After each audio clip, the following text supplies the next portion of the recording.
All right. We are live right now. So, welcome to the Truth Be Told Show. Hey, What's hey, going hey. on? It's fellas, you there?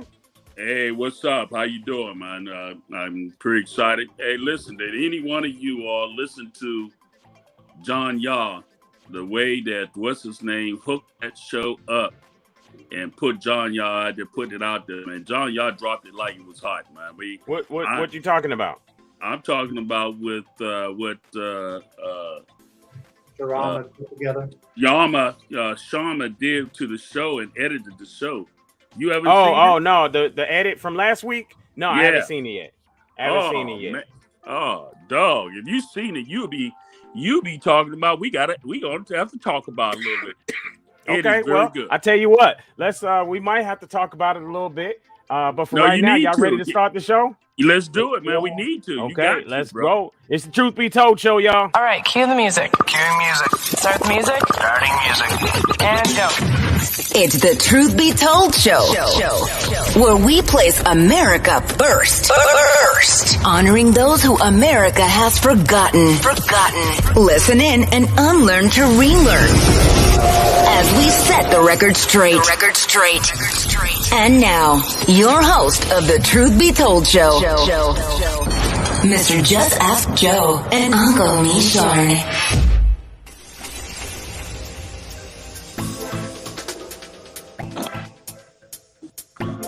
All right. We are here. It is another week, another episode of the Truth Be Told show, folks. It is Tuesday, July 19, 2022. And guess what? You will never, ever in your life see Tuesday, July 19, 2022 ever again. So guess what? You better make it a great day because you only get one of these. Okay? You only get one July 19th, 2022. All right, so you better make it a great day. Folks, we got a great show lined up for you today. Today's theme is America Too Free? Folks, do we have too many liberties here in America? And we're going to discuss that on today's show. But first, let's talk local. What's going on, fellas? How y'all doing? Hey, how you doing, man? I'm feeling pretty good, man. I'm feeling pretty good. How was your week? Hey, well, it's just Tuesday, so coming out of the weekend and everything, it's doing pretty good. I got my dad and my probably my future mother-in-law. I mean, That's right. Your dad's gonna be here with us, and I heard he brought his queen with him to town. So he's in town visiting, right? Yeah. So we're gonna hang out and everything. You know, we're thinking about taking them down to Buc-ee's and everything. Y'all haven't seen Buc-ee's yet. You know, that's something that we're gonna have to talk about another time and everything. But the Buc-ee's down in Richmond, Kentucky. Have you heard of it? Have you? Oh You yeah. ever talked? Well, I seen that, and I didn't understand. I mean, it looked like a gas station. It is, but it's the largest gas station you ever want to go to. Okay, is it what they got a restaurant in there? Man, they got food. It's off the hook, bro. It's just off the hook. It's coming out of Texas and everything. So I'm thinking about taking them up there. That's something you need to take you and your lady up there, Peter. Y'all need to go we need to make a trip of it. All Better days with Peter Hayes. How you doing, man? I am totally blessed.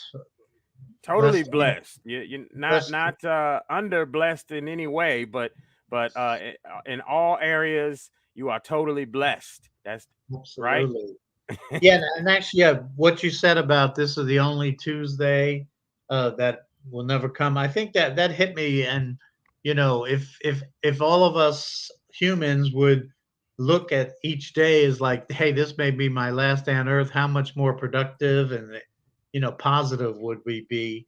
You know, you got people literally melt away with days and weeks and years doing nothing, stagnating and but just really kind of depressed on life. But if we all realize that this could be our last day, hour, how much excitement would we live our life in?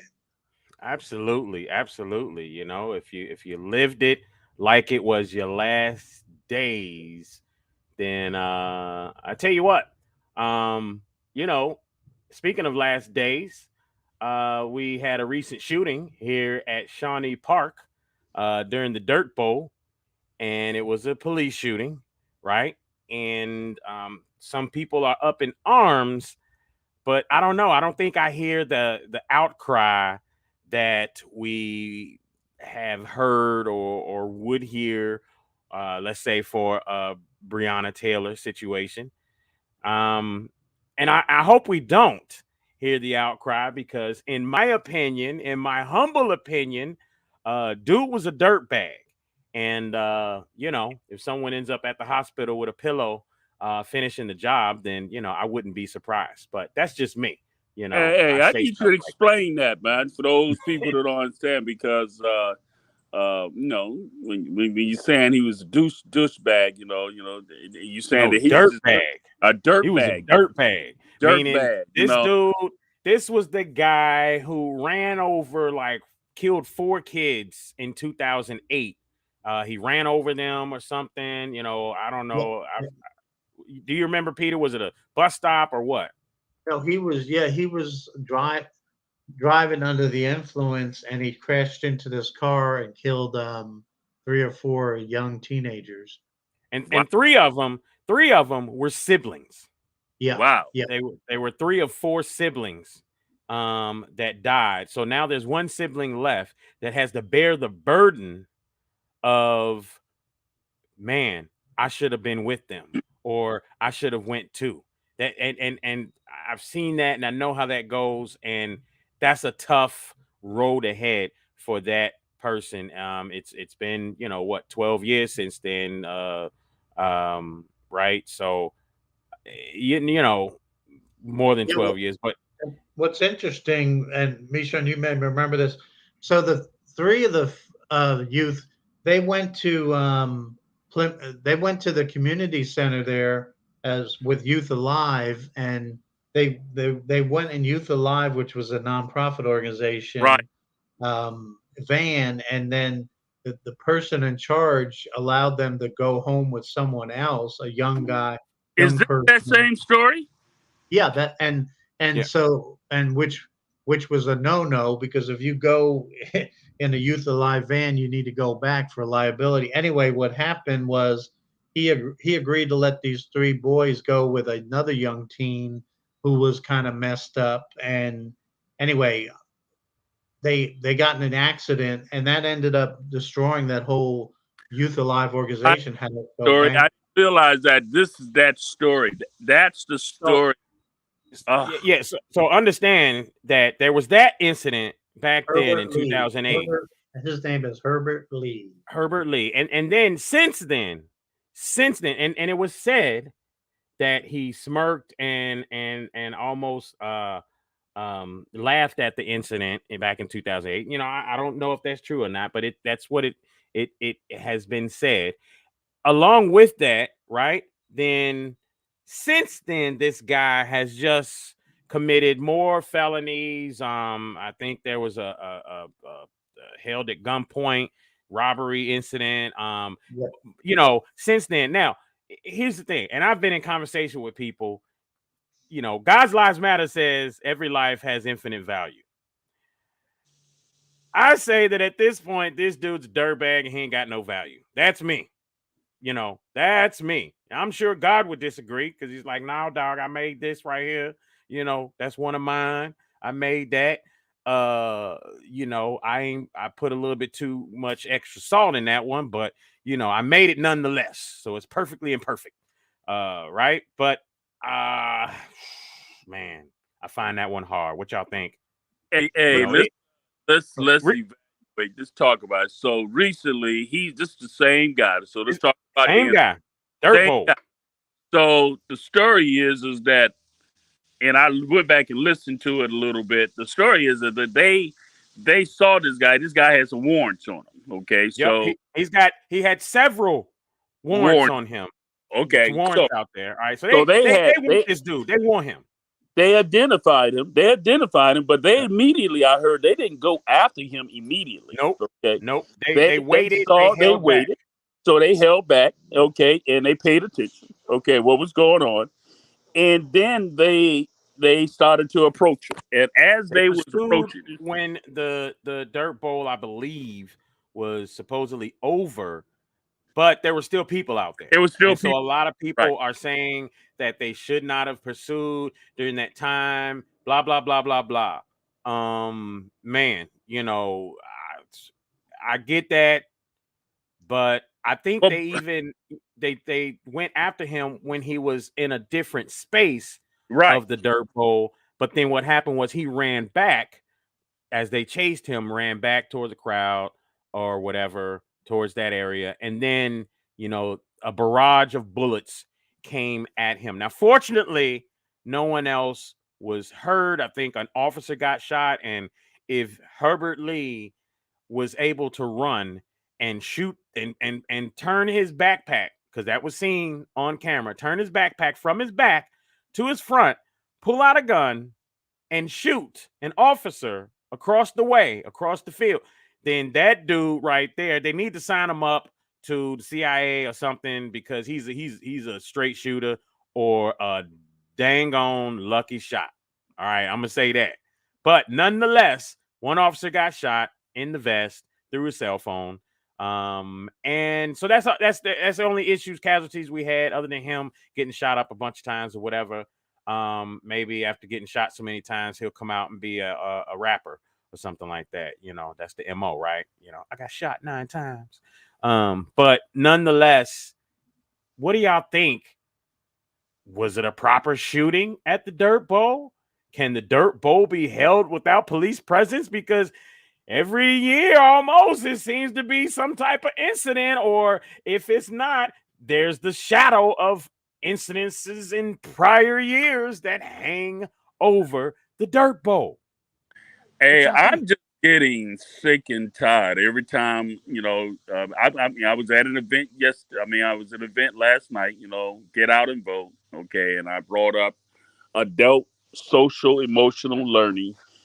I'm just sick and tired that every time an incident show up and the behavior of the individual, their behavior is just off the book. Now, this guy you just got to talking about, okay?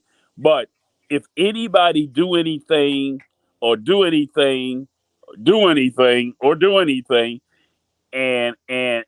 it doesn't seem appropriate, the first thing our community does is foul ball. You know, oh, look at what happened to me. Oh, look what they did and everything. When are we as a community going to take some social responsibility that sometimes when you do certain things, there's a reaction to it, and everybody deserves the right to protect themselves. Do you follow where I'm going with this?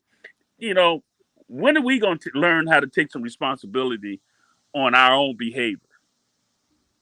Hey, and Peter, you can jump in after this, but you know when we will take responsibility? We will take responsibility when we start taking certain things and cultural things in our community and flip them and do a 180. So for instance, I propose let's start making t-shirts that say don't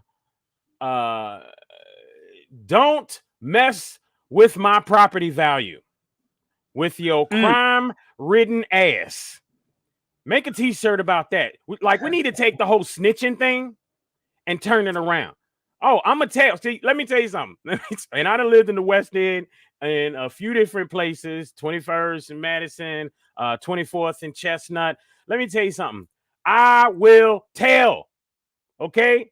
I will tell. Why do I tell? Because if I own property here, you are messing with my pockets. You're messing with my money. I don't know no person, because we culturally run around talking all the time. Hey, don't be messing with my money, dog. Guess what? When you let that fool down the street do that foolish stuff and you don't say, hey, he right there, go get him. Guess what? You mess with your property value. You're messing with your money for generations to come. So get to that point. You want to talk about not messing with your money? Guess what? That's one way to do it. So we need to flip the whole snitching thing. That's the first thing. And let's do t-shirts. T-shirts that say, I will tell on your monkey ass. Maybe we shouldn't put and we need to and since you done brought that up, we need to also speak in truth.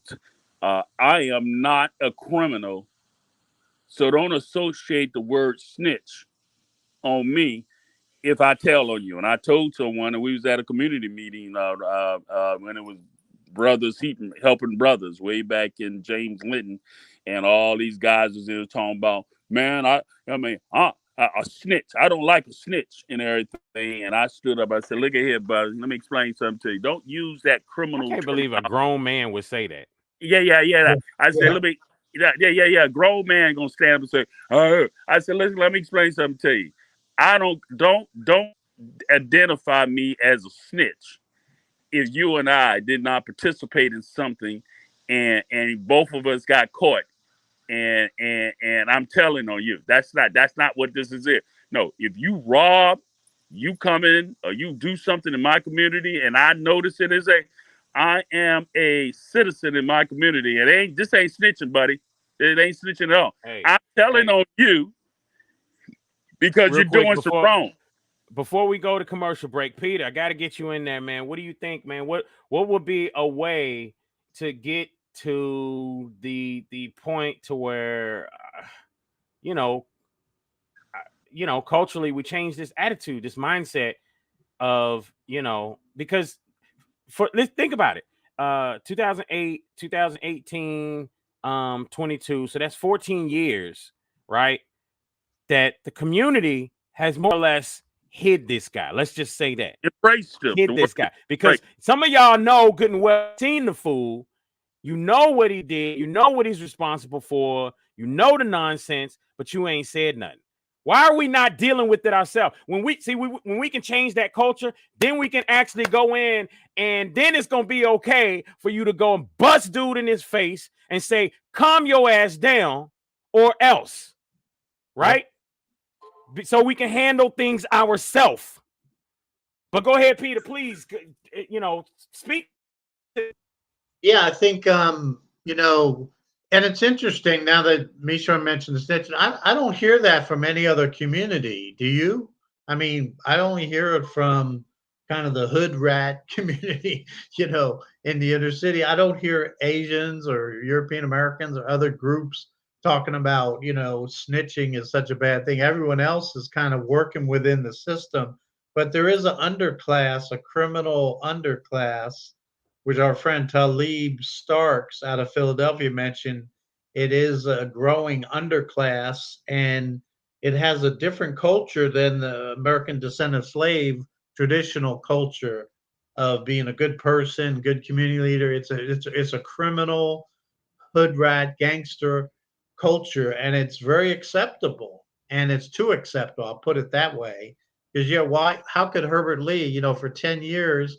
And I was just reading an article. So he was arraigned, and he was complaining. He didn't, he still was hurting. And the judge asked him, "Are you going to get a lawyer?" He said, "Yeah, they wouldn't let me call my lawyer." So he's got enough money to get his own a lawyer rather than legal aid. So where's he getting this money from? Obviously, he's well, let's not say that, because who's to say that his lawyer isn't legal aid? And well, he didn't say that though, because he said, "I got my own attorney that I'm going to." Okay, got you. He was complaining that they wouldn't let him call his own attorney, but you know what I say for dudes like that? When you've terrorized a community, as such, take dude and drop him off in Afghanistan. Yeah, drop him. A lot of these thugs, a lot of these wannabes, I done been there. We all, grew up culturally thinking we was bigger, badder than we actually were. A lot of that cultural mindset, take those, drop them off in a third world country. You know what I mean? Let them live there. So then they realize how great they had it here. Right. But go live in Afghanistan, drop them off right in Taliban territory. And You know what I mean? And let them fend out there. Yeah. That should be some punishment. So last is very America long. too free? I mean, basically the title of our conversation. This is one of the things that makes me start to think about it is, are we too free? Do we have too many liberties? You know, because it seems like every year things get worse and worse as far as what is allowed on TV. You know, more cuss words allowed on TV, more of this, you know, stuff that we didn't see years before. And then crime just keeps getting worse. No matter who you elect, wherever, it just keeps getting worse. So are we too free? What y'all think? So I thought about this morning, hit me. I've been dealing it because I think we have to clarify these terms, because freedom is a good thing. Liberty, what we're talking about is licentiousness, because freedom without responsibility is licentiousness. So I think, you know, do we have too much? We don't have too much freedom, because freedom is neutral, you know, and liberty is a good thing. Liberty means you're a bona fide citizen, you know, doing good thing. I think what we're talking Free from about, oppression, hedonism or licentiousness, and I came up with this explanation. I think it's pretty good. Freedom without responsibility is licentiousness.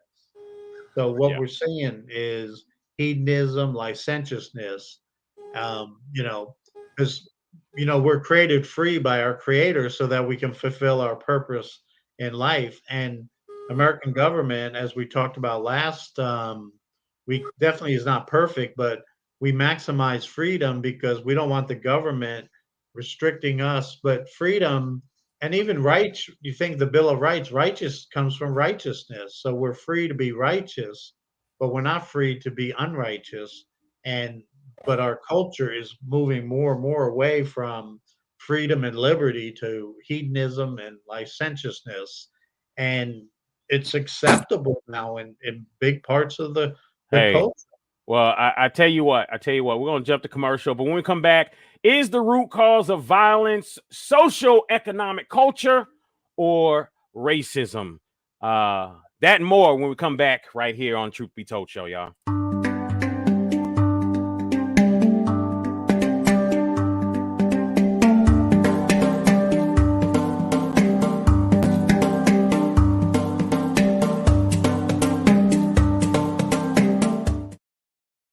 Thank you, Truth Be Told, for allowing God's Lives Matter to be a sponsor. Wearable products, as the purple t-shirt, is bearing witness. Every life created by God has infinite value.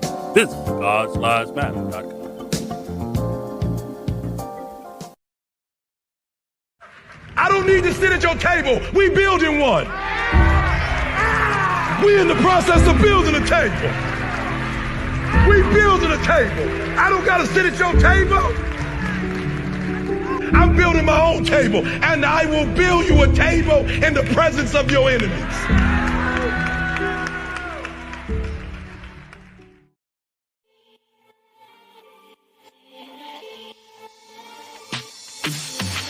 Habibi Trading Company, home of soap sticks and Saya Baba products. Over 400 locations at a store near you.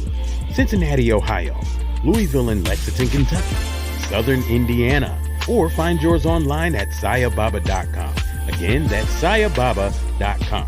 Habibi Trading Company, where you can find fragrances to incite your senses.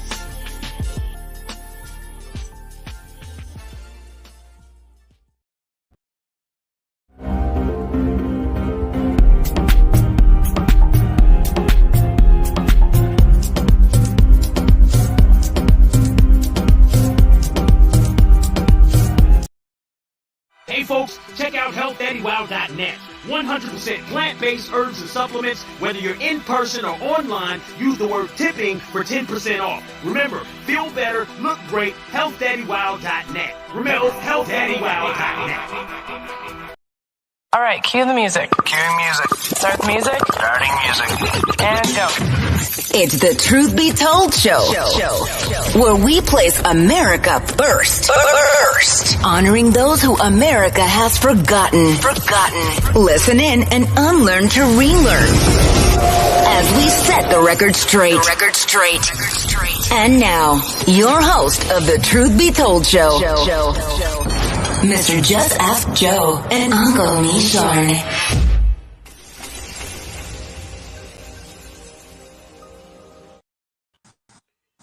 All right, folks, we're back here at the Truth Be Told Show, and we're talking, is America too free? Is the root cause of violence social, economic, culture, or racism? What say you, fellas? Hey, man, this conversation is, I'm 61 years old, and I went to the Get Out and Vote meeting yesterday, and this is an ongoing conversation. Who's going to be our next mayor? And here we are still talking about things that seem like we should have put to rest. And we haven't put it to rest. It's a problem that I believe that, and Peter said, that's why I think that show, if y'all haven't listened to last week's show, Peter, did you listen to it? No, I didn't listen to the excerpt yet. Boy, I tell you. Yeah. We got a problem, man. We have not put to rest issues that should have been put to rest sometime. And I think it has to do, I'm confident, I'm not even going to claim like it. I believe it's because our demographics of men culturally have not been involved. And now that we're just now starting to wake up and start calling things out. Now you have people trying to tell us to be quiet. Okay. It's been 400 years, 150 years. Haven't y'all got over yourself yet? Okay. If you go back and listen to what John Yah was talking about, that's why, we got problems with the social. We're just now learning how to be free and learning how to operate and navigate in America as grown ass men, like all the other culture men. But anybody who were European persuasion, they walked around with their balls dropped for years. And I said this before. I believe President Trump election. I mean, I know if Marcus was on, he would not like what I'm about to say. I believe President Trump allowed all those who was in the Democratic Party, okay, male types, okay, heterosexuals to drop their balls, okay. And I believe that the reason why we're going through what we're going through, okay, is that we got a whole lot of men, young males and everything, trying to find their way, and they still upset. They're just upset about what's going on, and they they have nobody telling them. Have no adults, no elders, and like my father. I would go with my father in this conversation. Have not helped in that situation. Mishorn, let's show an example. All right, let's have an example. Like I give you an example. If I was to ask you, are you rich? And how do you feel by thinking that you're rich? Ask yourself a question. Am I rich? Am I wealthy? How does that make you feel? Does that make you feel good or bad? This is how you identify the shadow. Because if you feel bad about having abundance, that you don't think you have abundance, where did you get that information from? That's called shadow. You have to learn where you got that from so that you don't learn, but so that you can stop continuing the same lifestyle narrative of what you believe in. But if you change your mindset, it doesn't mean racism ain't going on, but it's not in my dimension. If it's not in my dimension, then it will not hinder me from achieving my goal. Amen. Okay. One thing known for the ADS is the reliance on a belief that God was liberating them. And, the civil rights movement, Dr. King was a Christian spiritual movement. So, I think probably one of the biggest problems is we've gotten away from that. And now it's more of a secular humanist. Good point. Good point. And it's no longer a God-centered effort, and that's across the board in America. So what you guys think so far? Hey, the whole as we look at last week's show and you look at what we're talking about now, what role does privilege play, the root cause of violence being social, economic, culture, or racism, and then looking at this excerpt from last week, what's on your mind, Mishorn?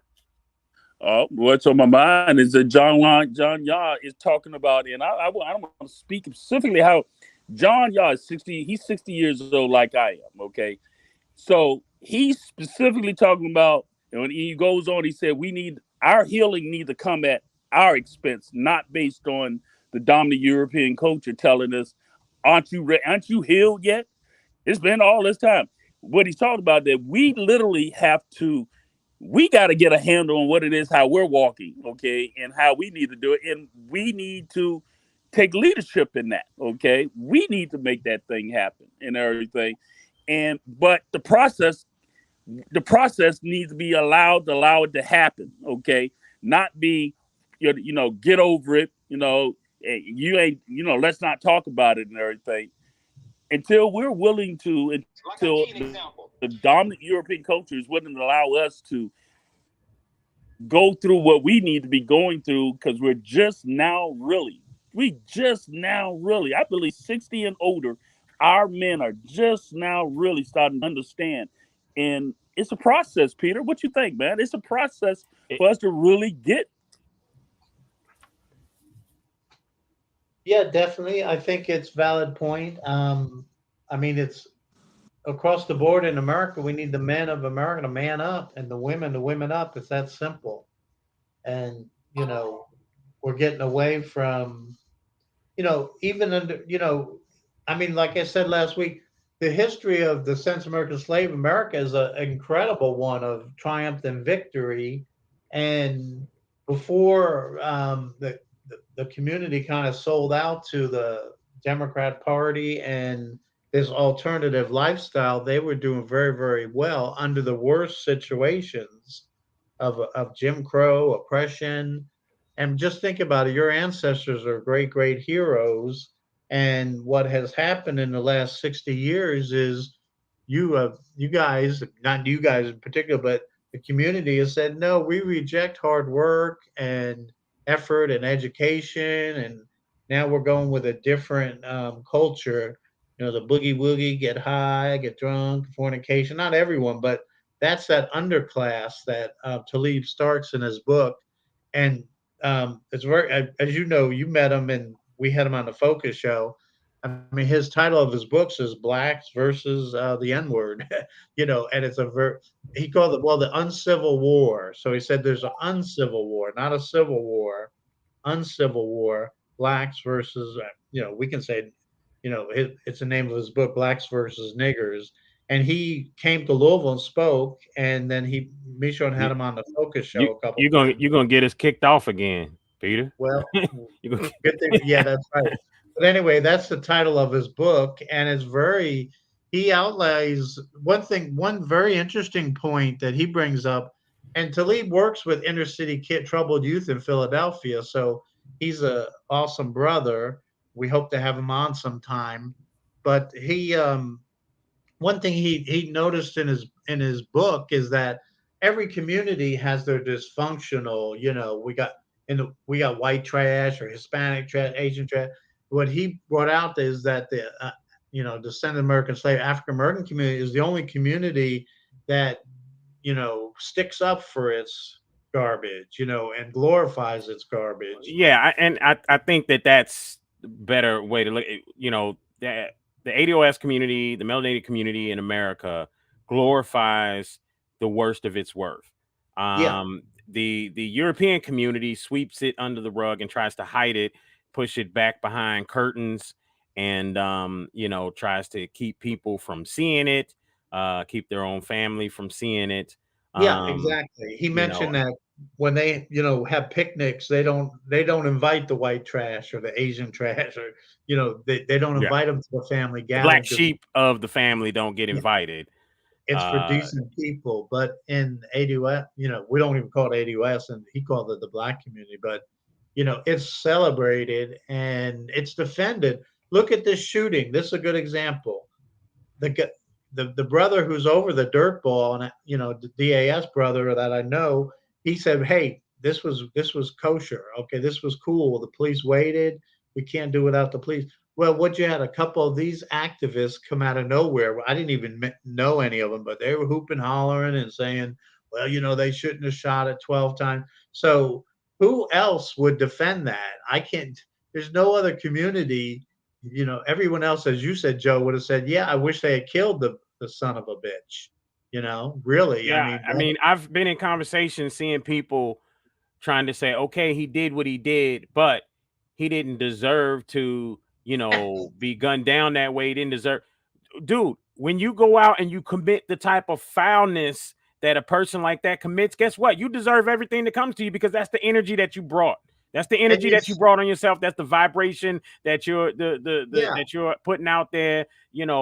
So understand, you brought all that energy on yourself, whatever comes with it. So don't sit there and try to defend. We need to stop that. That's a cultural thing. We need to stop it. Now, let's understand something. We know how it got started. So that's not the conversation. We know that even when it comes to music, that the European community looked back and said, "Ooh, we can make some money off these niggas," and we're gonna take these drug pushes, and we're gonna put them on the radio. We're gonna glorify that and let them, hey, talk about it. Tell us about your life. Tell us what you've been through, and we know that. But it's time to step away from that and say, you know what? I'm grown up now. I mean, hell, LL Cool J has a partnership with Walmart with his wife for her jewelry collection. He's over there cheesing on Walmart advertisements and whatnot, dude. I mean, that was LL Cool J back in the day. You know what I mean? He was a bad boy.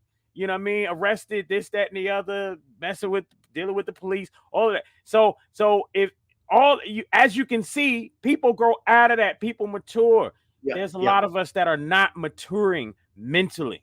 And here's what I run into, because when I talk to everyday ADOS folks, they agree with this, but there's a reluctance, and it's due to part of our topic of, is it culture versus racism? Because the racism is always permanent. Like, well, we don't want to call out our own people because we don't want the white man to know. So that's always like a backdraft, because when you talk to everyday people, they're like, yeah, I support the police, and I don't want these hood rats and criminals we in lack my neighborhood. holding one another accountable is what. But they won't publicly, when it comes to, okay, come to a press conference and say, oh, no, I don't want to criticize my fellow. It's almost like a family member. And people need to understand, it's not criticism; it is fact. It should be. We really lack. That's part of the reason why a lot of people have problems with me, Sean. You either love me, Sean, or you hate me, Sean. Accountability. If you say you're going to do a thing, if you're going to treat one person with respect, treat me with respect. If you're going to do, it's accountability. We push back on anything and when it comes to when we're thinking about how we treat one another, we lack wanting to be held accountable for our own action. That's why, when it comes out, but you know what that is? That's a self-conscious issue. Yeah, it is. It's an inability to allow someone to point the finger at you and say that you're the problem, and for you to accept it and focus on correcting it. You hit it right on the nose. Self-consciousness, social issues that we have to. I said this. You're going to probably see something I sent. I recorded it last night.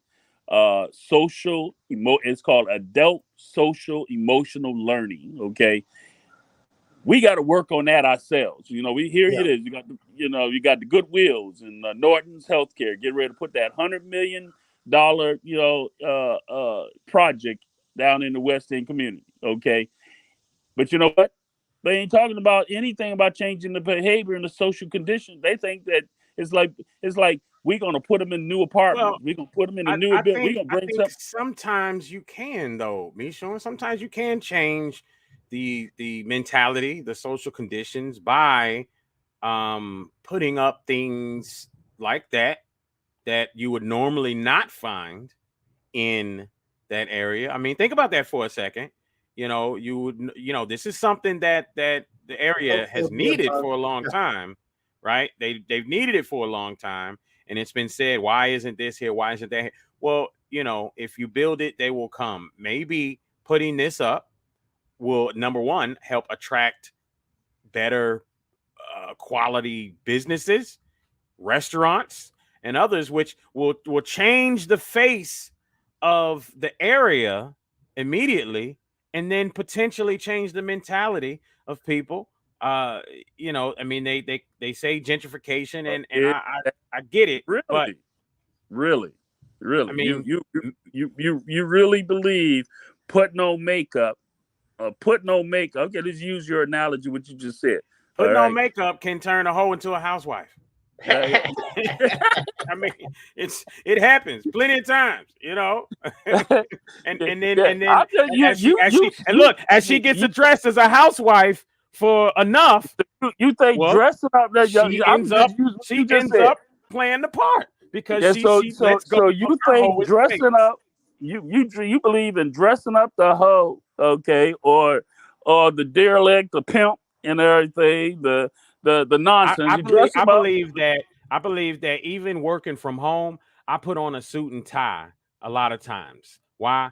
Because it helps my mentality. It helps me as a life insurance agent to get my head in the game. Think about what you think about what you said. Okay, think about what you said. You said I'm gonna go with what you said. I mean, I'm actually, it's kind of, I find it kind of interesting. Go ahead. Because I realized that before Michon was able to change his whole financial situation around, all the perpetrating I was trying to do, okay, and all the dressing up and everything, I realized that Michon, I'm just talking about Michon the individual, I realized I had to improve my credit score. I had to do, it was some social things that I had to do, okay, before I can actually go out there and get the society to feedback. They wouldn't go give me no loan, or they won't give me anything to improve it. So all the makeup and all the dressing up and all the things that I was perpetrating and everything, wasn't going to change a damn thing until. But guess what? Guess what? If you go in there with a great credit score, looking like a bum, they're gonna be hard pressed to give you the quality service that you should get. Right up until they run your credit score. But what I'm saying is the appearance. That's what people see first and foremost. If somebody's driving up Broadway and they get lost in the West End, the appearance is what they see first and foremost. Yeah, I think there's some merit to both of what you're saying, because a lot of times the external appearance mirrors what the internal character is going on. So, but Mishorn's also right, Okay, you're my father in, because we about to bring him in here in a second. What were you saying, Peter?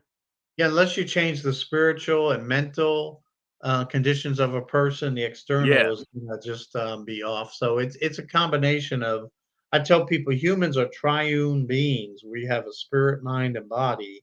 And if those are in conjunction in a positive way, you're going to have positive results. But if the spirit or the mind is messed up, the body follows.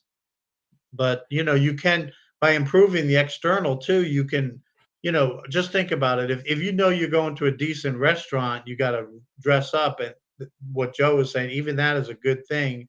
So if the standards in the community goes up, people tend to rise to those standards. Right now, there's no really. And those that don't like those standards will typically find their way out.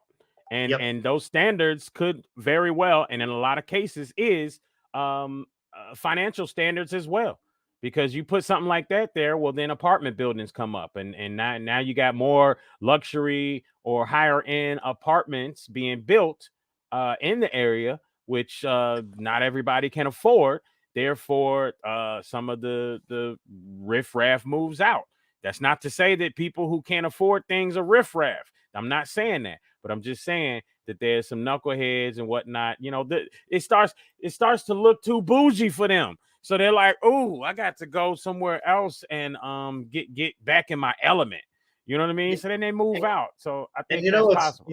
It's interesting. Somehow I was the other day just on YouTube, and some Jerry Springer shows came up. So I went on a run just watching them. And what was very interesting, and this comes to the man up thing, so many of these men, first they were cheating on their girlfriends or spouse typically, and they weren't working. They had all these women that were working, paying the bills, and these guys were, playing video games. And these women still love them because Jerry would say, "Well, why are you hanging around?" Basically, said, "Why are you hanging around with this loser? He cheated on you. He doesn't have a job, but I love him." So that's a very dysfunctional situation that women would accept, and that's a cultural thing I too. mean, maybe it's just because women are naturally nurturing, Well, therefore. maybe so. But could you see your grandparents' generation, the grandfathers putting up with their daughter dating a loser like that without a job? No. Oh, So back in the day, I feel like grandparents they would cut that off themselves. They would oh move the yeah. kid away. They would do all type of things. But I tell you what, as we jump and move into the next segment here, we're gonna jump to commercial real quick, and we're gonna bring back. We got a guest, brother Charles Daniels. You guys get to see how the Uncle Mishorn was, the spawning of such. Well, you're not gonna see how, but you will see the man who helped bring him to the table there, right? With that being said, we'll be right back, folks. We'll be talking about, have ADOS men failed to take care of their women and children, right here on the next segment here on Truth Be Told Show. Folks, we'll be right back. Thank you, Truth Be Told, for allowing God's Lives Matter to be a sponsor. Wearable products, as the purple t-shirt, is bearing witness every life created by God has infinite value. Visit God'sLivesMatter.com.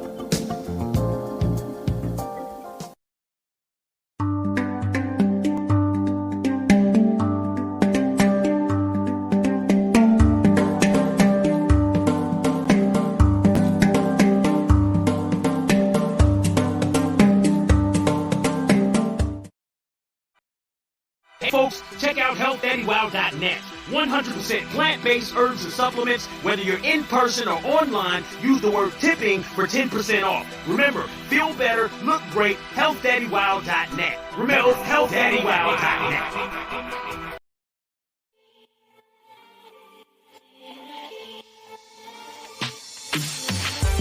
BB Trading Company, home of soap sticks and Saya Baba products. Over 400 locations at a store near you. Cincinnati, Ohio, Louisville and Lexington, Kentucky, Southern Indiana, or find yours online at sayababa.com. Again, that's sayababa.com. A BB Trading Company, where you can find fragrances to incite your senses.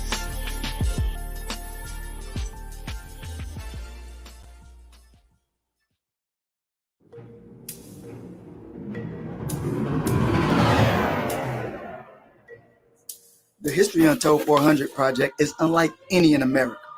This project does more than pay lip service to the 400 years since the first enslaved Africans were brought to our American shores. This project seeks to show the monumental accomplishments the descendants of American slaves have contributed to this great nation of ours. The History Untold 400 project seeks to promote a lifestyle of exclusivity for all foundational families of America. History Untold 400 project is the only movement that seeks to change the conversation and present a space that promotes an exclusive conversation for all American foundational families. And I believe in the power of the History Untold 400 project and the vision they have for all Americans.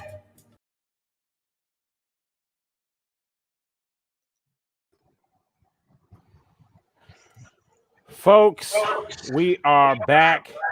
It is the Truth Be Told Show. And I tell you what, we got a special guest here, Brother Charles Daniels. If anybody has the actual show on in the background somewhere else, then go ahead and mute that because we're getting that feedback. But hey, we're talking, have ADOS men failed to take care of their women and children? So as we talk about the past, which creates the present, which is partly responsible for some people's future, then we pose that question. Brother Charles Daniels, how you doing there, sir? Welcome to the Truth Be Told Show. Hey, great. I'm honored to have the opportunity to be with you. And of course, I've been listening. Absolutely.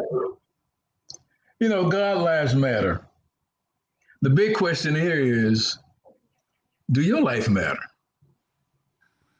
And are you doing anything to make the change for yourself? Because nobody can change it but you. How you see yourself and what you believe of yourself is the thing that either going to make you climb or to keep you below. You must want to make the change. You must want to see yourself different. You must begin to believe that you are great. We were told by our Creator that I did not give you a spirit of fear, but of love, power, and a sound mind. Now we hear those words and we go to church and those words are said to us. But my thing is, do you believe in the words? Do you believe in them well enough to go out and do something for yourself to make you into the you that you desire to be? Once you can begin to find yourself, you begin to start helping others do the same. The solution is within you. Do you love yourself enough to want to do something different? And if so, what are you doing? We have to unlearn to relearn. Most of us was taught to go to work. I was a slave forever and going to work for others. And I spent over 40, 50 some odd years doing that. But there was a greatness within me that I should have released, but I didn't. Because I was taught to go to work. Now you have to unlearn to relearn, and whatever that greatness is within you have to be released. And you can become one with the most important person to you, yourself. And when you can love yourself, now you can begin to show love to others. Hey, Dad, it's when I hear you speak and talk about this now, and I got to refer to Mother when she hear you speak now, and she listened to the shows and everything. She says, I don't know that man. Okay, I don't know who he is. Okay, because that's why I thought about when I thought about you being here. Did our older generation mislead us or did not show us a good example of taking care? This segment is about loving our women or loving our mothers and taking care of our children. And speak to that, because you just said something. You said in 40-something years ago, you was just working. You didn't know. So that means that our mothers and our children was lacking then. How do you feel about that today when you see the problems that we have today? Are we in the condition that we are today because of what we didn't do prior? I would say yes. You can only show what you have and what you came up with. Yep. And you have to be honest to yourself and say, yes, I was lost. But the song says, but I was found, was blind, but now I see. And once you can see, what are you doing to show that change? Yes, my relationship earlier was bad because I was bad. Sure. I entered that situation based upon what I was taught. And if I was taught wrong, then that's exactly what I was going to show. And that's exactly what I did show. But once you change and see the reality and begin to feel your greatness, feel your uniqueness, and begin to share that with others, now you begin to grow. And now you can help others do the same. Yeah. Yeah. Hey, Dad, a lot of people like Joe and Peter, they don't know how much I done changed. You could you if you they wouldn't believe who I was when I was growing up in your house and who I am today and everything. Hey, Joe, I hear Joe talks about, when he was younger and going through the things, and and Peter, he shared stories about where he came from. You're right. Our beginnings don't have to be our future and everything, but we do have to accept some responsibility and make those change. You can do all those external things, okay, but you got to do some internal things. Joe, will you agree? I mean, I would absolutely agree. And, but at the same time, accepting responsibility for your past. I have a brother who did some things in his past. And then he tried to run from it. And it's caught up with him. Right. But he's paying his dues, and he's doing it, like an amazing man. Right. But nonetheless, you have to realize you can't run from that. And you can piece by piece fix it or change some things. But even if you change yourself, you got to remember that stuff from the past is still there. And if you done wreck some things in your past, well, guess what? You're gonna have to focus on fixing it, even as the better person you are today. And that's true. That's very true. I was no angel. Sean wasn't an angel either. Right? I mean, Sean was within himself. I mean, you can see the greatness there.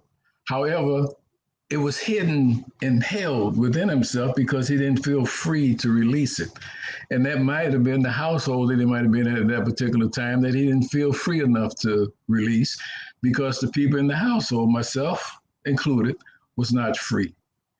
The only person that can release us is us. We live this life as if we are in prison, yet we are the warden. And we have the key to release ourselves. But yet we want to look outside the bars and say that I'm in prison. Use the key that you have to free you. And then once that's done, you begin to feed you with the positiveness that you need to be successful in this life. And nothing at that particular time is going to take you back to things that were, because the only thing you're seeing now are the things that could be. And give life to those possibilities. Nothing is impossible for you. You just need to change your belief factors, change your mindset, as the fella said last week. Change your mindset. See the greatness in you. We were told that we were not broke and we should not be broke, and everything was to our benefit if we can call upon it and use it. So why not just go ahead and believe in that and step forward to make those things begin to happen for you, and that greatness that's in you shine. And now you can share that greatness with someone else.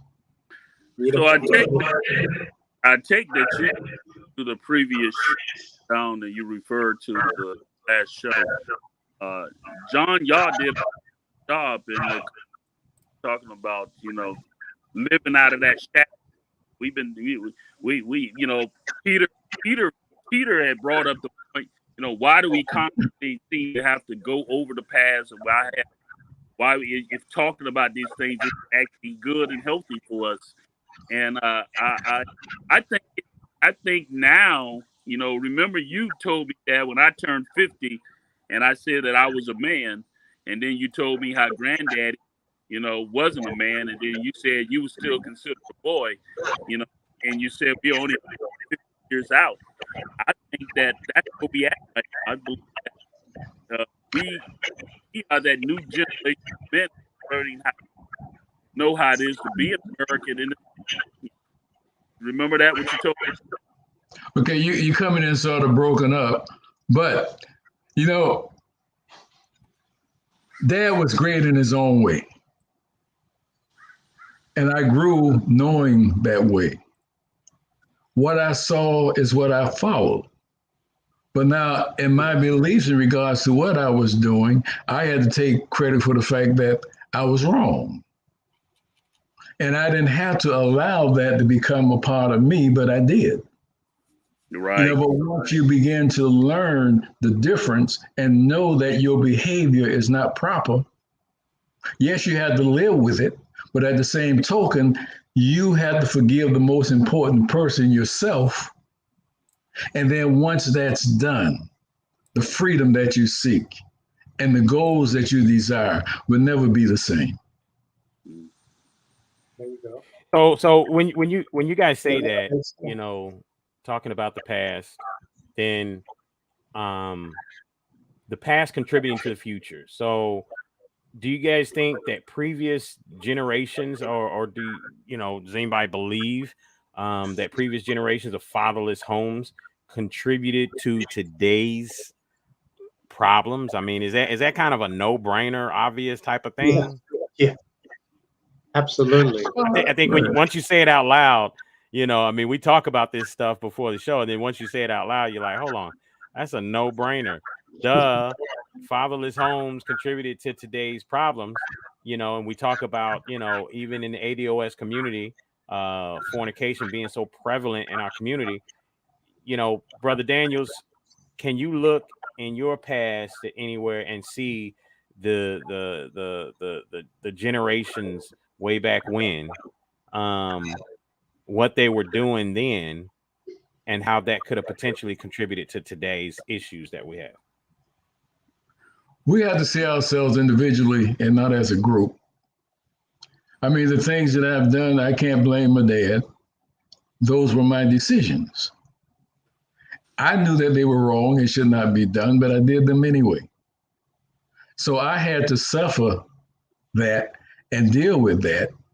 And by the reality of the things that resulted from that, I messed up a lot of people's lives based upon my own. So can I change? Yes. Do I want to change? Yes. I had to change because, as I said earlier, God's lives matter. That means your life must matter. I don't believe our Creator is separate from us because we were told that I placed in you the essence of me. And if we see the reality of that and believe that that greatness and that love is within us, then that would defeat everything else that we learned outside of us. We can't pull those things that we learned humanly and allow them to take over the things that were taught within us spiritually. And we must go back to the reality of that spiritual upbringing because everything that we needed was told to us.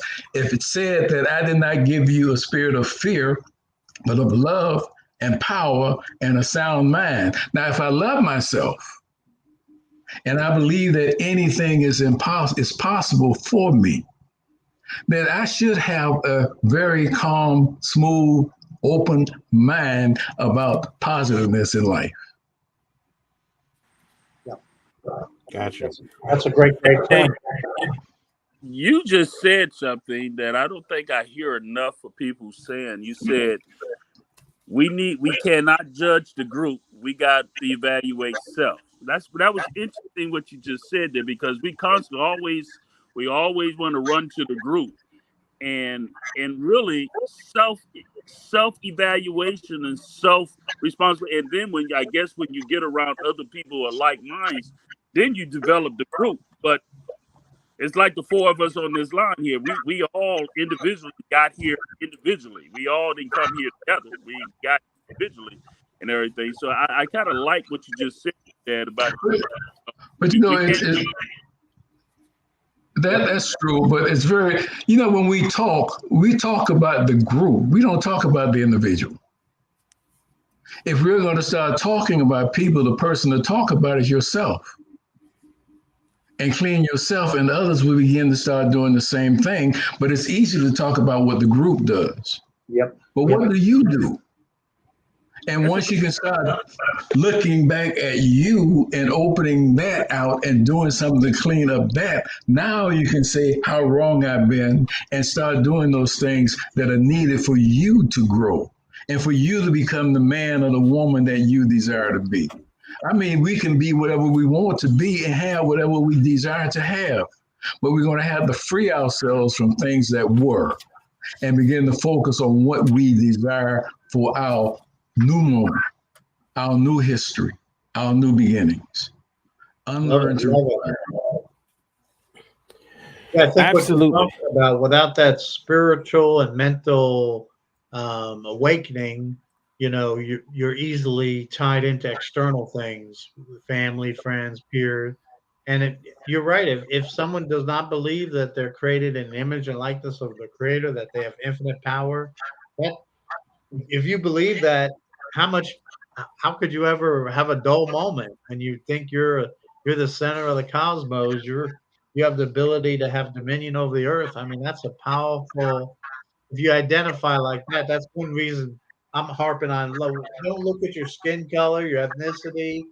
Those are external things. But if we look at our spiritual identity from our Creator, man, that's exciting to me. That keeps me juiced up every day. very true. So, when we look at this and we think about all of these things, we talk about the ADOS community, why fornication is so prevalent in our community, the need for social emotional training, the fatherless homes contributing to today's problem. The question is, have we matured enough? Are we ready for any of this stuff as a people? Because when you start to really think about the fact that it's been 150 years since freedom, I mean, that's not that long. I mean, just divide that in two. That's 75 years. We got parents and elders right now that are halfway there ago. Yeah, but Joe, if it was on a positive trend, you could say, yeah, we're in a growth process.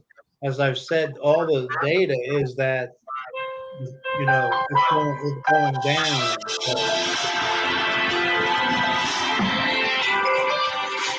It's on a downward trend.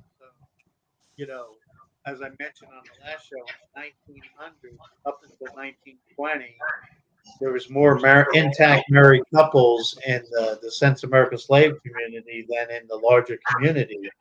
So it was a model community, and since then it's been going down, down, down. So the trend is really not good. So if another 1,000 years on that downward trend is not going to help, but like Charles said, unless individuals and the culture says, "Whoa, wait a minute, let's change that," time is not going to matter, because if it was on a positive trend and say, yeah, 150 years was horrible, 100 years was horrible, 50 years was horrible, but guess what? We're getting better.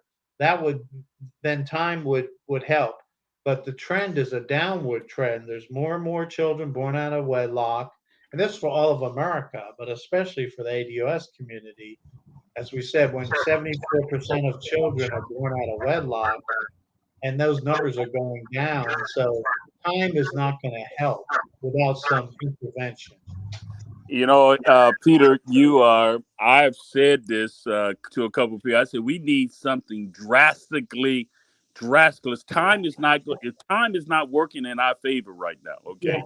We need something it's got to we need that drastic paradigm shift immediately. I mean, it needs to be like a bang, okay, like a big bang, okay, that causes us to turn around. It's like, when I was looking at that show, Who We Are, and I thought, Joe, y'all would have caught it. It said the tipping point. It actually called. It said y'all showed. It said the tipping point, and it showed the ball going up, and it showed the ball going up, and it said what has happened is that every time we get that ball up as a culture of people, it seems like and they didn't use these words, but I'm using the dominant European culture, the people who are in control, stop us from us going over that point. But now we gotten to a point now that we're not even trying to get to the tipping point anymore. Okay. It was a time we were striving to get to the tipping point, and then we wanted to go over on the other side.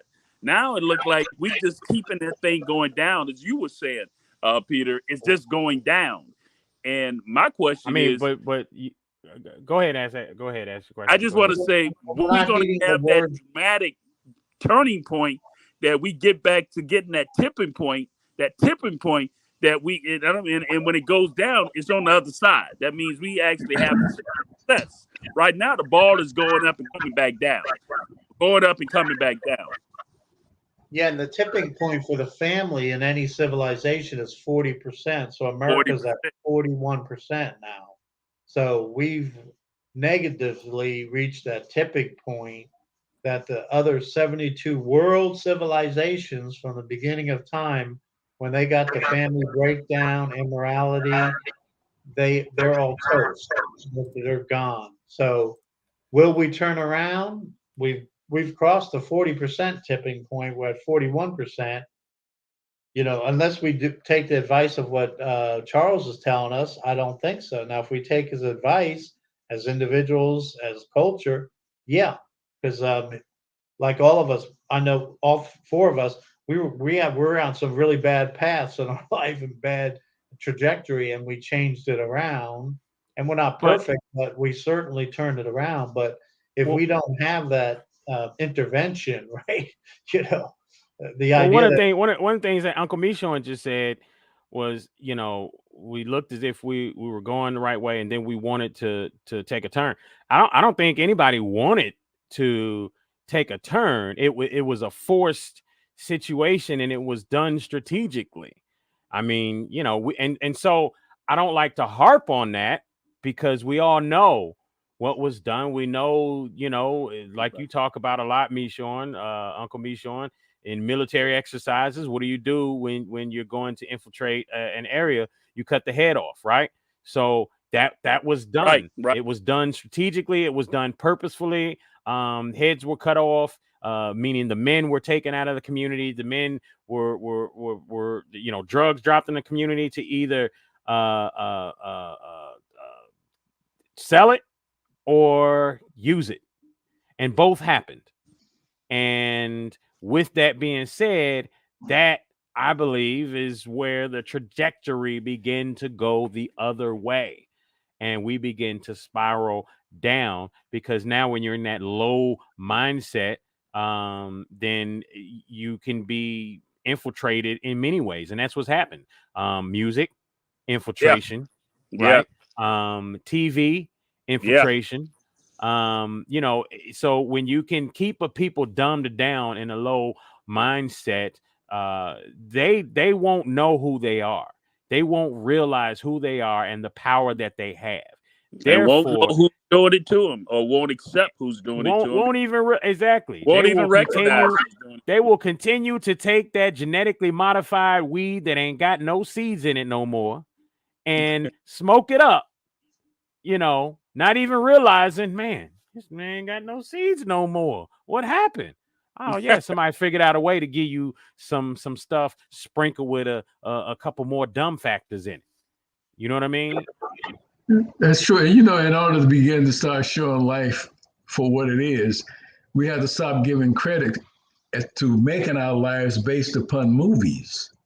Yeah. And we still do that. Right. I mean, we don't see them as movies, we see them as realities. And then we begin to become indoctrinated to that and think that Liberty.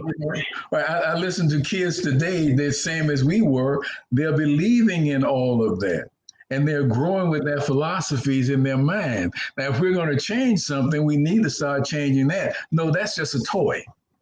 Right? That's not reality.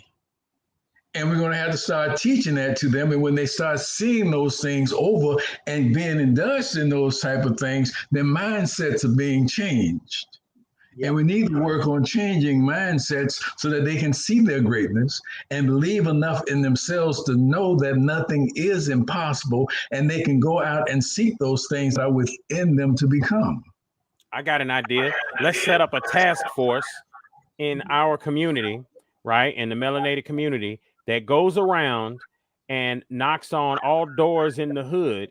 And we'll start there, right? We'll start there. We're going to work our way up. But we're going to start in the hood, goes around, knocks on doors, And as soon as people open the door, you go in there and you blow up all the TVs. Right? You blow up all the TVs in the house so that we can start there with, the indoctrination. We can start there and getting rid of some of the indoctrination. That would be a big part of it, is if we got rid of all the TVs. I think that should be a hood mandate. That's a great idea. How about this, Joe? How about this, Joe? Reverend Lewis Coleman and others have done gun buybacks where they go door to door and buy guns. How about we have a TV buyback? We'll buy every TV, because what's more dangerous when you think about it? A gun is very bad if a bad person uses it, but what about a TV that, as Charles said, is polluting people every day? Polluting a good person. Well, destroying their spirit and their mind, which is more at the same time. And we know the spirit is eternal. So what's more important, the body that lasts 80, 100 years maybe, or the eternal spirit? And Charles will know this. One scripture says, beware of something that just can't kill your body, but can kill your soul. So this stuff is killing the soul of America, this junk and garbage. And it's affecting the spirit, because instead of connecting with the creator, as Charles said, people are connecting with the devil. And the devil's, no, you're no good. You ain't this. All this negative self-esteem comes from the evil side. The positive comes from the creator. And the TV is a great vehicle to put all this garbage, And so what's more dangerous, a physical gun that can kill your body, or a TV that can affect your spirit, soul, and body? At the same time. I want to, it's kind of funny, y'all talking about the television, and you're talking about the visual effect of how that does. I want to tell you the reason why, when I was doing the Focus show, I really loved Blog Talk Radio when I was doing it, because at the time there was no, you didn't see one another, you just heard one another. You was on the show and everything, but everybody could hear one another.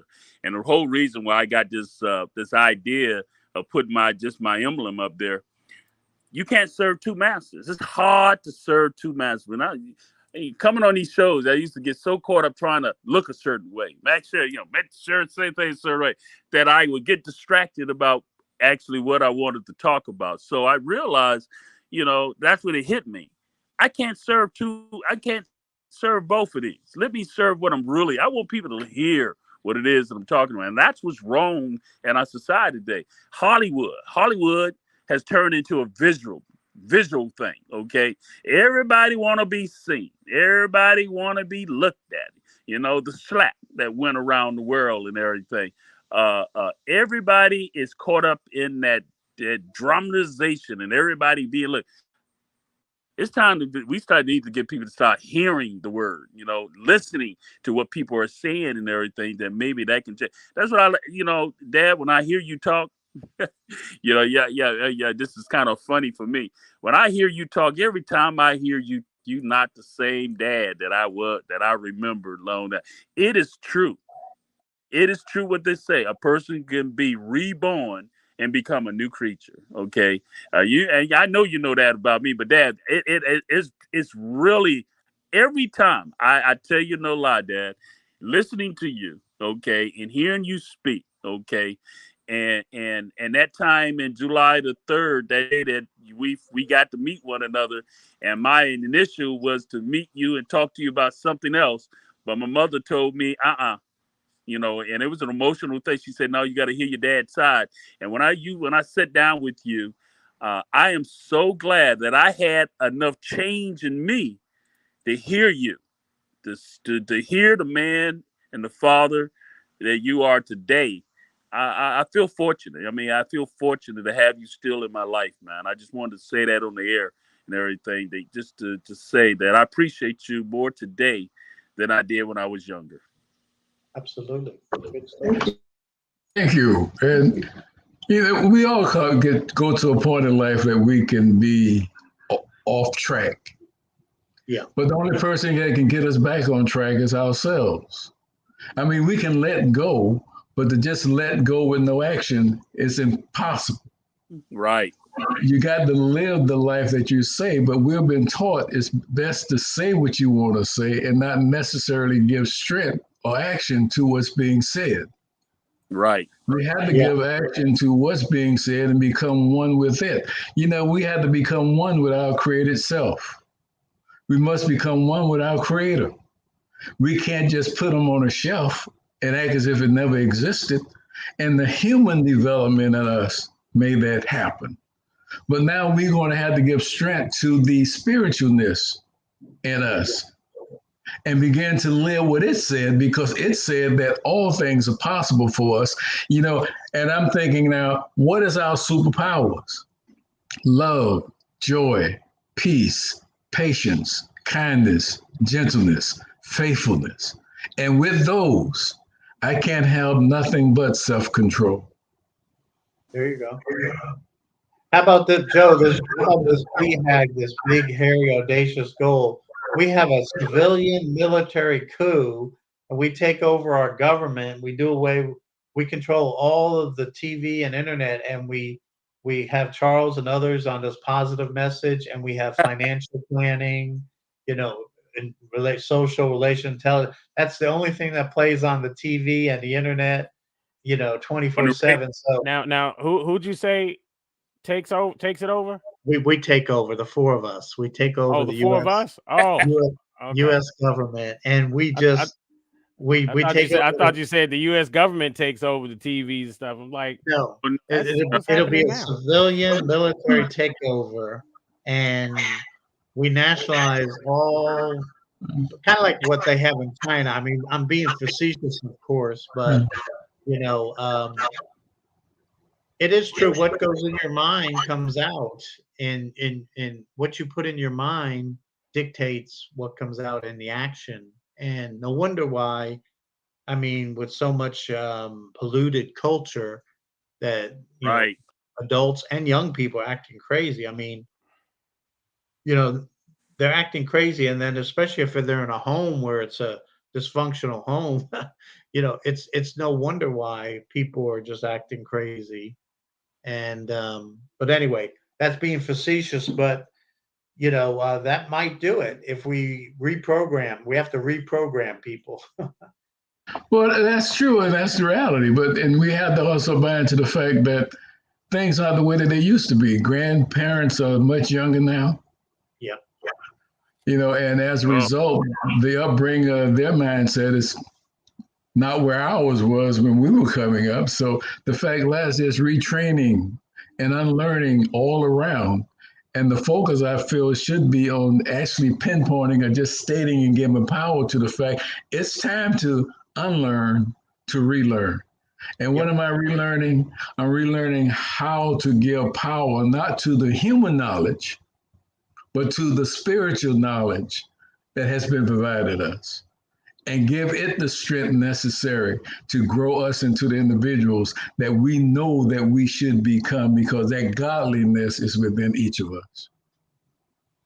Yeah, good point. As Joe said, and John, if you can't make it in America, you ain't making it nowhere. Because I mean, there's nobody stopping you to actualize what you're talking about, Charles. Yeah, there's some imperfections in the culture, but nobody can.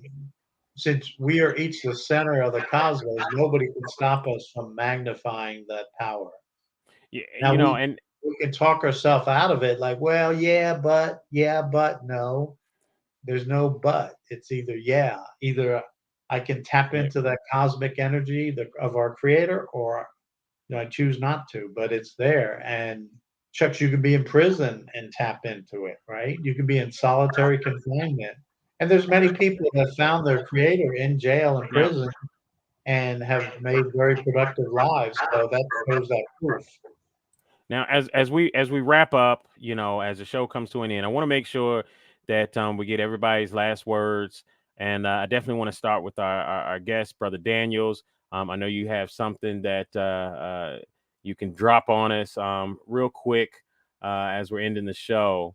Go ahead and just speak to a resolution, and I think you gave some of it as you first spoke, but just speak real quick to a resolution to some of this, any of this? Well, I would say double-mindedness keep us unstable. We're going to have to become single focused in regards to what we do. If we want to be great, then we have to believe ourselves great. And we have to feed ourselves that mantra is going to give us that strength to step out and become what we want to become. There's nothing easy in this life. It's going to have to be worked on. It's going to have to be developed. And the only person that can do that would be you. If you say you want to do something, step out. Because as I said earlier, you were not given a spirit of fear, but of love, power, and a sound mind. Absolutely, absolutely. Uncle Michon, what's your last words before we exit out?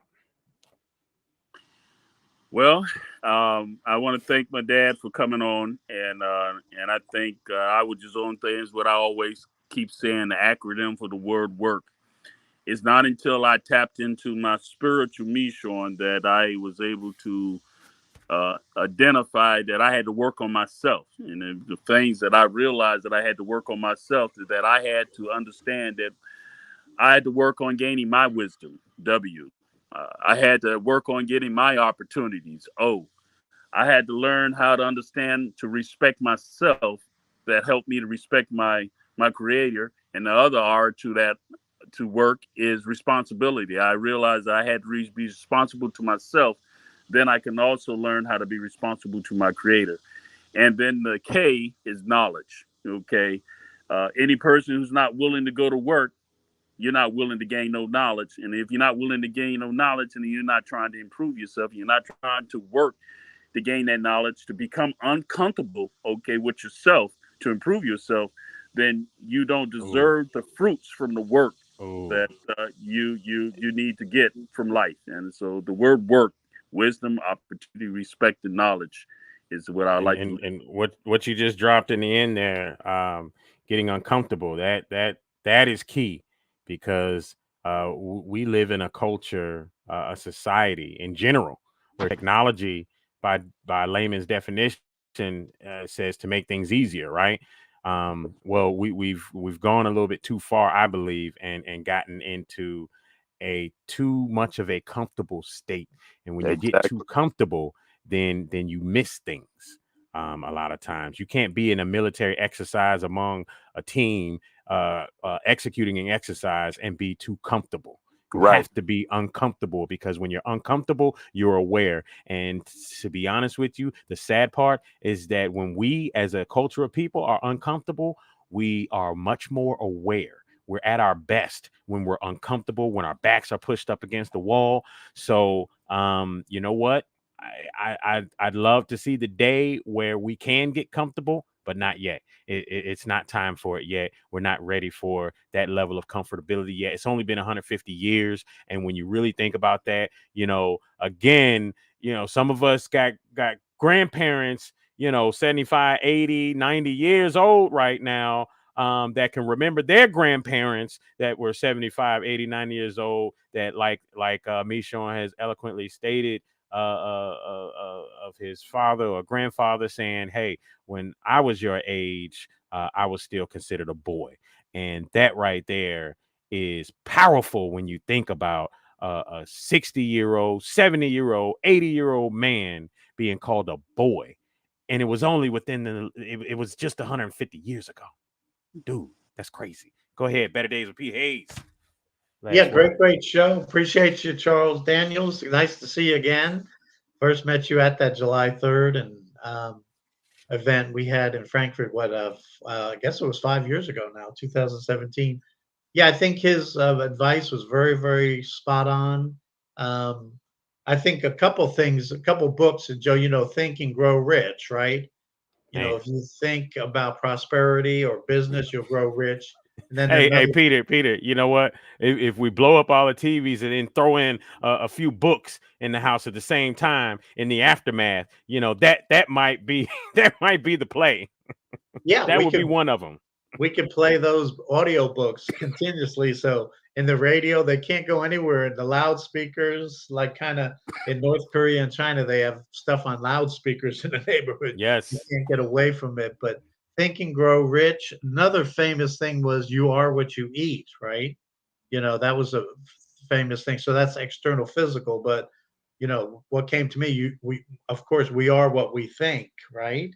So those things, what we focus on, and those of us who are business people, if we spend more time on our business, honing it versus, just spacing out or chilling out, you're more productive. But that's the same thing in everyday life. So great show, great wisdom. You know, um, maybe we need to start with small groups like this and just build from the four of us to get 12, 84. And, imagine if we did this in every neighborhood is get men and families together and say, yeah, hey, we're not blaming each other, but we all have issues. How can we help each other to work on our stuff so that we have a better future for ourselves and our children? Because like Mishorn said, if we don't have a nuclear bomb or a 9/11 on that trend, what happens when we get to 42, 45, 50%, when 40%, the experts say, is the tipping point. If we keep on going that way, we come back in 100, 500 years in America, like what happened to America? It's gone. Just like the Roman Empire, Babylonian, Assyrian, all of the 72 world civilizations, when they got to divorce and fornication and family breakdown, uh, boom, they're all gone. Think of where's the mighty Roman Empire? Yeah. The mighty Roman Empire did not destroy by external invasion. It destroyed from the moral rot from within it. And it was it controlled most of the world at one point. But there's other world It was the America back then. Yeah, it was the world civilization. You look at the Ottomans, the Byzantines. I mean, there's an interesting study that I think it was Campus Crusade for Christ, and the two professors looked at the 72 world civilizations from the beginning of history, and they all went decline when they got to that level of materialism, immorality, Man. and who could argue that America's not there? Man. Now I'm hopeful because I do believe, like Charles, if we have that awakening, but we need something pretty drastic to wake up, the sleeping. Rip Van Winkle slept a whole long time, so we got to do something to wake up that old boy. Yeah. The masses have to be awakened, so that we don't vote idiots into office anymore. With that being said, folks, again, this has been another episode of the Truth Be Told Show. I'm going to close out with the Lawless Show, Talib Starks. We're going to let this play out. This is a little 6-minute video. It's called Talib Starks, The Uncivil War, Blacks versus Niggers. All right. And we're going to go ahead and play that. And it feels so weird to just say it so properly. Right? That's the way it's written, but it's so weird to say it like that. It's amazing that there's people that are, well, Joe, I don't find it weird at all. What you talking about? But either or, those are those insane people, those mentally challenged racist people, right? With that being said, folks, those sick people, racist people are sick. All right, with that being said, folks, again, next week, brothers, glad to have you on, glad to have this great show with you, and this wonderful Tuesday. We'll see you next week, same place, same time, again, right here on the Truth Be Told Show. Peace.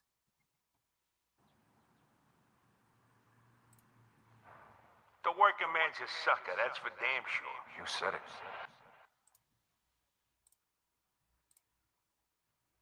What's up, everybody? This is Lawless Law. Welcome to the show. I am back with my first cartoon video in a month. I know y'all been waiting for me to drop something new for a minute, but like I said before, I was working with a special client named Talib Stark. Give him a hand, ladies and gentlemen. He reached out to me on Twitter after seeing my work when I did the song with Tommy Sotomayor in January. And he hit me up. He said he wanted help with his book, which I'm looking at right now. He even sent me a copy of it, which is a good read so far, called The Uncivil War, Blacks versus Niggas. And he wanted to have a concept of the book where we basically want to pretty much settle the situation that we have in the Black community with blacks and niggas. It's a sensitive topic amongst Black people. And where he would normally go to market this book, they didn't want to touch it with a 10-foot pole because of the controversial title alone. So he came to me because apparently I'm that guy that could do the dirty work. I'm not scared to be controversial. So without further ado, here's the premiere of the commercial, his vision, my help in making that vision come to life, Black People's Court.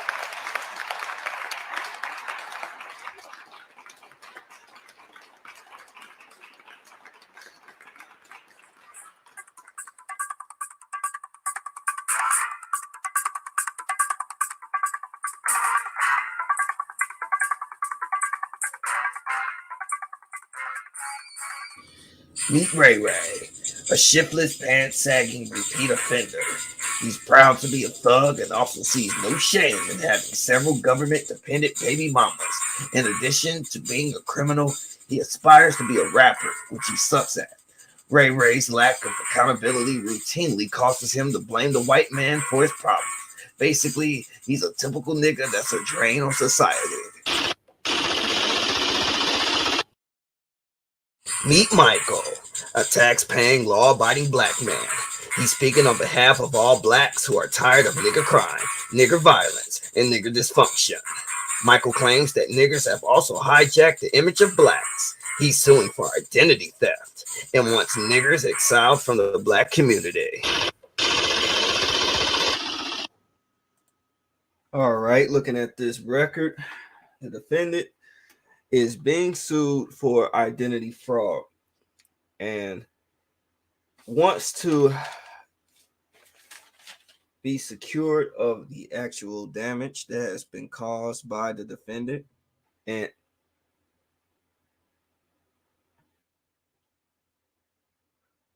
excuse me, what are you doing in this courtroom? Well, I thought I'm actually here to help support the niggers, because I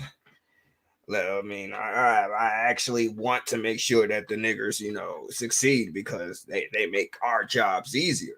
They kill other niggers for us, which saves a lot of bullets and shit like that. And plus, they keep the image of black people down. So, hey, go niggers.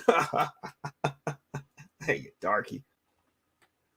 Right.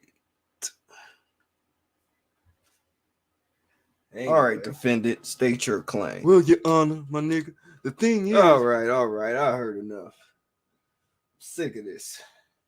You niggas just keep terrorizing the black community with all your niggerish ways. You're robbing, you're stealing, selling drugs to your community, poisoning families and everything.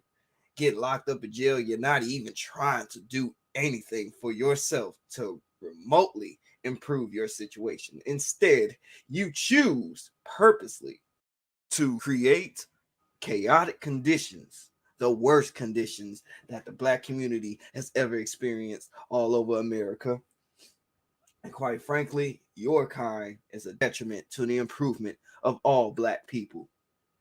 And it's high time that we eliminate this problem. Therefore, I will sentence you and anyone like you to complete exile from the black community for the sake of the black community. Dismissed. Oh, nigga, what the fuck? Nigga, what the fuck you mean I gotta be exiled, nigga? Nigga, the hood's where I belong, nigga. I will have supposed to be niggas, my nigga. What the fuck, nigga? That's bullshit, nigga. Fuck you, judge, nigga. You a fucking sellout. Fuck all y'all niggas in this motherfucker. Get off me, cop. What the fuck, nigga? This handcuffs hurt, nigga. This is Harvey Living. Was Judge Starks correct? It's the wrong mic, bro. This ain't TMZ. It's BBC, bro. Was Judge Starks correct to exile Ray Ray and the entire nigger subculture? To me, Judge Starks is pretty on point. I figure if whites could separate themselves from rednecks, Blacks should be able to separate themselves from niggas. Okay, I understand that. And what about you? Hell no. We niggas ain't going nowhere. No other community is going to put up with our bullshit or make excuses for us. You know what I'm saying? We ain't finna lead a black community without a fight, my nigga. Holy shit, niggas gotta go. go. Oh my god, come on, god. Let's go. Now what?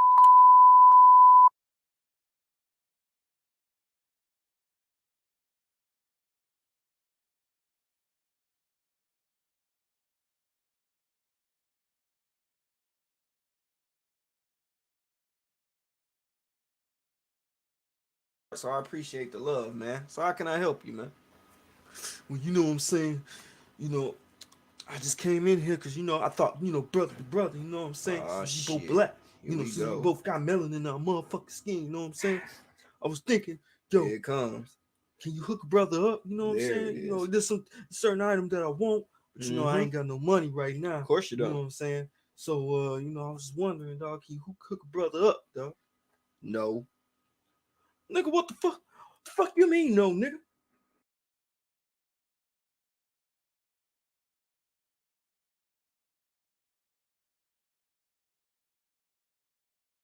If you're thinking about buying solar panels, don't.